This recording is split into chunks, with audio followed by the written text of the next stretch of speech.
अस्सलाम वालेकुम, कैसे हैं आप सब। उम्मीद करती हूँ आप सब ठीक ठाक होंगे। Welcome to my YouTube channel.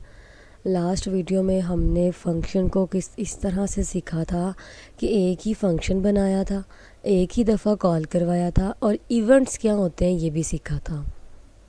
हमारी पिक्चर किस तरह चेंज होती थी, पिक्चर कैसे चेंज होती थी और टेक्स्ट का कलर वगैरह या उसका राइटिंग स्टाइल किस तरह से हम चेंज कर सकते थे, ये सब कुछ सीखा था। आज का जो हमारा टॉपिक है वो ये है कि जो टेक्स्ट हम लिखते हैं, जिसका हमने कलर चेंज करना सीखा था, आज का जो टॉपिक है वो है कि वो टेक्स्ट ही चेंज हो जाए। ठीक है, यानी कि जो टेक्स्ट लिखा हुआ आता है उस टेक्स्ट की जगह कोई और टेक्स्ट आ जाए। तो इसको हम फंक्शन के थ्रू किस तरह से कंट्रोल कर सकते हैं, आज मैं करूँगी आपके साथ ये शेयर। अडोब ड्रीम व्यूवर को मैंने किया हुआ है ऑलरेडी ओपन। ये देखें, आपने जस्ट HTML पे क्लिक करना है, कुछ इस तरह की विंडो आपके सामने शो हो जाएगी। बॉडी टैग के इनर साइड आएँ और टेक्स्ट राइट करें। कुछ एक फाउंट टैग यूज़ किया जिस पे मैंने लिखा वेलकम टू जावास्क्रिप्ट, और फाउंट का जो साइज़ है वो मैंने 7 कर दिया ताकि थोड़ा बड़ा बड़ा नज़र आए। ठीक है, देन मैंने एक ब्रेक का टैग ऐड किया ताकि इस टेक्स्ट में और इस टेक्स्ट में एक ब्रेक आ जाए। देन मैंने P फॉर पैराग्राफ का टैग यूज़ किया, इसको इन लाइन CSS के थ्रू साइज़ दे दिया 16 पिक्सल, क्योंकि इसके अंदर हम साइज़ जो है वो इन लाइन CSS का यूज़ करते हुए दे सकते हैं। तो मैंने इन लाइन यानी कि ये जो आपको किसी टैग के अंदर स्टाइल नज़र आए तो आपने समझ लेना है ये इन लाइन CSS यूज़ हुई हुई है। ठीक है, और फिर मैंने लिखा वेलकम टू प्रोग्रामिंग, फिर ब्रेक का टैग एक ऐड कर दिया और H1 यानी कि हेडिंग 1 के टैग में लिखा वेलकम टू डेवलपमेंट, और इसको भी इन लाइन CSS के थ्रू साइज़ दे दिया। फिर से एक ब्रेक टैग ऐड किया और हेड 2 यानी कि H2 हेडिंग 2 की टैग से welcome to Malik web designing course लिखा और इसको इन लाइन CSS के थ्रू साइज़ दे दिया। ये 4 टाइम मैंने टेक्स्ट लिखा है, ब्रेक के टैग ऐड किए हैं और इनके साइज़ मेंशन कर दिए हैं। और इसके अलावा हम इसको दे देते हैं एक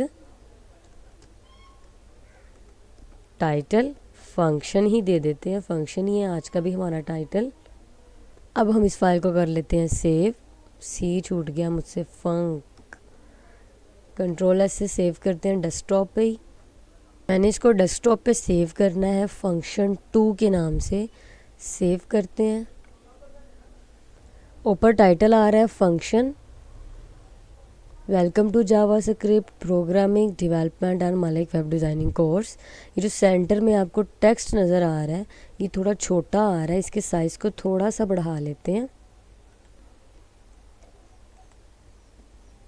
तो ये देखेंगे साइज़ में थोड़ा सा बढ़ गया। ठीक है, ये हमारे पास 4 टेक्स्ट हैं। हमें अब चाहिए एक बटन। बटन मैंने आपको सिखाया था इनपुट टैग के थ्रू, आज मैं आपको जस्ट एक बटन टैग के थ्रू बटन लगा के दिखाऊंगी। ठीक है, मैंने एक बटन टैग स्टार्ट किया, लिखा चेंज टेक्स्ट और बटन टैग क्लोज कर दिया और फिर से नीचे एक ब्रेक का टैग ऐड कर दिया ताकि ये दोनों आपस में ब्रेक हो जाएं। ठीक है, जस्ट मैंने क्या किया, चेंज टेक्स्ट लिखा है बटन टैग के थ्रू। कंट्रोल S करते हैं, रिफ्रेश, तो आप देखेंगे कि यहाँ पे हमारे पास एक बटन बना हुआ आ गया था ताकि मैं जब इस पर क्लिक करूँ तो मेरा ये टेक्स्ट जो है वो चेंज हो जाए। तो आपको पता है जब हम फंक्शन का यूज़ करते हैं तो फंक्शन के लिए हमें इनको देनी पड़ती है एक आईडी, एक पहचान, इनकी एक आइडेंटिटी होनी चाहिए। तो हर टैग के इनर साइड आएँ और इसको एक आईडी दे दें। आईडी मतलब कोई भी नाम आप इसको दे दें। ठीक है, मैंने इन चारों को एक आईडी दे दी है, इसको टेक्स्ट 1 के नाम की, इसको टेक्स्ट 2, इसको टेक्स्ट 3 और इसको टेक्स्ट 4 के नाम की, यानी कि 4 आईडी मैंने इनकी बना दी है। अब इन 4 आईडी को मैं कॉल कहाँ करूँगी, जब मैं फ़ंक्शन बनाऊँगी। तो फंक्शन बनाने के लिए हमें आना पड़ता है टाइटल टैग के इनर साइड, और सबसे पहले तो स्क्रिप्ट टैग यूज़ करेंगे हम।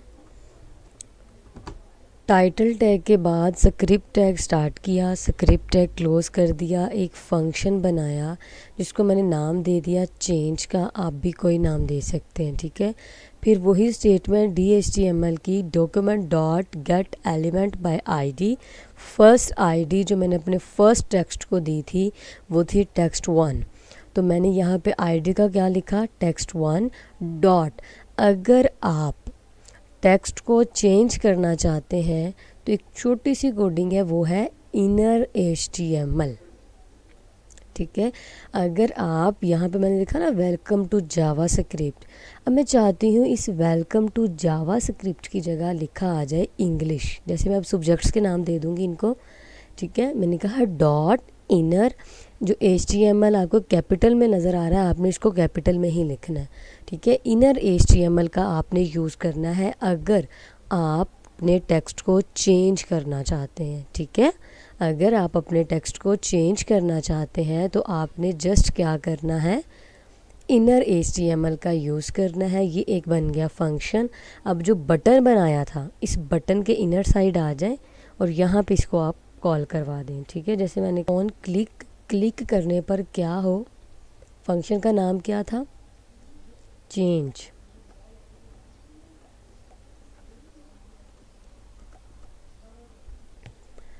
ठीक है। मेरे क्लिक करने पर, बटन को जब मैं क्लिक करूं तो मेरे क्लिक करने पर ये वाला फंक्शन चला दे, ठीक है।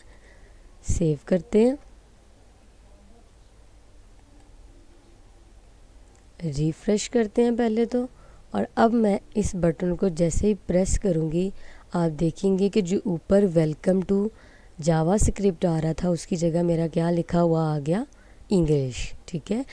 तो यहाँ से आपको ये समझ आ गई होगी कि अगर आप टेक्स्ट को ही चेंज करना चाहते हैं तो इनर HTML का यूज़ आपने कर लेना है, ठीक है जी। अब इसी तरह फिर से इसकी कॉपी कर लें, Ctrl+C Ctrl+V। दूसरी आईडी मैंने बनाई थी text2 के नाम की, तो text2 लिखा और दूसरे टेक्स्ट की जगह मैं चाहती हूँ लिखा आ जाए मैथमेटिक्स। सेव करते हैं, रिफ्रेश करते हैं, ठीक है। अब बटन को जब मैं प्रेस करूँगी तो आप देखेंगे इंग्लिश और मैथमेटिक्स। आई होप सो आपको समझ आ गई होगी। आईडी मैंने चेंज कर दी मज़ीद बना के और यहाँ पे वैल्यू चेंज कर दी। आईडी कहाँ कब क्यों चेंज की है, क्योंकि मैंने आईडी जो है 3 और 4 के नाम की भी बनाई थी, ठीक है। मेरे पास 4 टेक्स्ट थे ना, तो मैंने इन आईडी को भी यहाँ पे चेंज कर दिया और यहाँ पे वैल्यू को भी चेंज कर दिया। सेव करते हैं, रिफ्रेश करते हैं। अब इस बटन को जैसे ही मैं प्रेस करूँगी तो आप देखेंगे कि सारे के सारे यहाँ पे सब्जेक्ट्स लिखे हुए आ रहे हैं, English, mathematics, computer and history.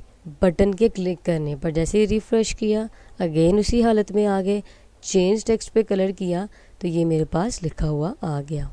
तो ये हमारे पास फंक्शन का यूज़ था, ठीक है। और आज की नई चीज़ क्या थी, टेक्स्ट को ही चेंज करना। तो मैंने यहाँ पे आपको इनर HTML, जो नई चीज़ है वो इनर HTML आपने सीखा अगर आप टेक्स्ट को ही चेंज करना चाहते हैं। जी गाइस, आज का जो हमारा एक और नया काम है वो है सेट टाइम आउट स्टेटमेंट और सेट इंटरवल स्टेटमेंट, ठीक है।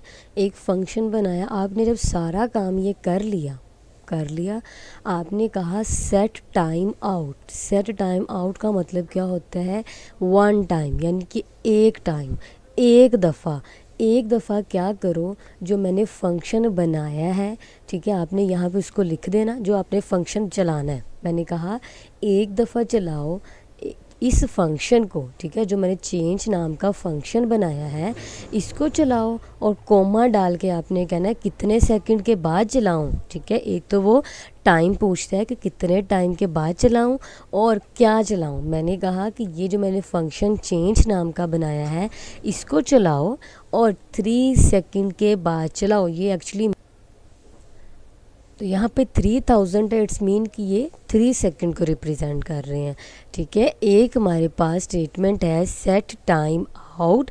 इससे हमारी जो चीज़ है, देख सके हमारे पास ये टेक्स्ट लिखा आ रहा है ना, मैं कह रही हूँ कि 3 सेकंड के बाद ऑटोमेटिकली ये वाला टेक्स्ट लिखा हुआ आ जाए, ठीक है। जैसे मुझे पहले रिफ़्रेश करना पड़ता था ना, ऐसा नहीं होगा अब।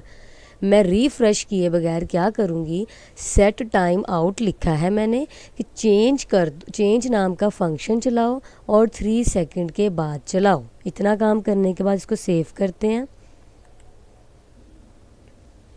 इसको पहले एक दफ़ा रिफ़्रेश तो करना ही है ना जो काम करके हैं वहाँ पे। ये देखें, ये आफ्टर 3 सेकंड्स ये खुद ब खुद चेंज हो जाएगा, ये देखें। ठीक है, फिर से रिफ़्रेश किया मैंने, मैं इसको खुद चेंज नहीं कर रही, ये चीज़ आ रही है पहले। अब देखें यार 3 सेकंड के बाद खुद ही चेंज हो गया। सेट टाइम आउट का मतलब है एक ही वक्त एक ही दफ़ा इसने चलना है। ठीक है, सो गाइज़ आज आपने सीखा टेक्स्ट को चेंज करना, और एक हमारे पास स्टेटमेंट थी सेट टाइम आउट की। इसकी एक और भी है सेट इंटरवल, वो भी मैं आपको सिखाऊंगी, लेकिन वो इस पे इम्प्लीमेंट करके नहीं सिखाऊंगी। नेक्स्ट इंशाल्लाह किसी और चीज़ पे आपको इम्प्लीमेंटेशन करके दिखाऊंगी। ठीक है, जो इस पे काम कर सकता था उतना मैंने आपको यहाँ पे सिखा दिया सेट टाइम आउट के मुतल्लिक। रिफ़्रेश करते हैं। ठीक है, आफ्टर 3 सेकंड्स खुद ब खुद ये चेंज हो रहा है। चलें जी, मिलते हैं नेक्स्ट वीडियो में एक नई चीज़ के साथ। आज का टॉपिक बड़ा इम्पॉर्टेंट था, इसको अच्छे से डन कीजिएगा। मिलते हैं नेक्स्ट वीडियो में। टेक केयर, अल्लाह हाफिज़।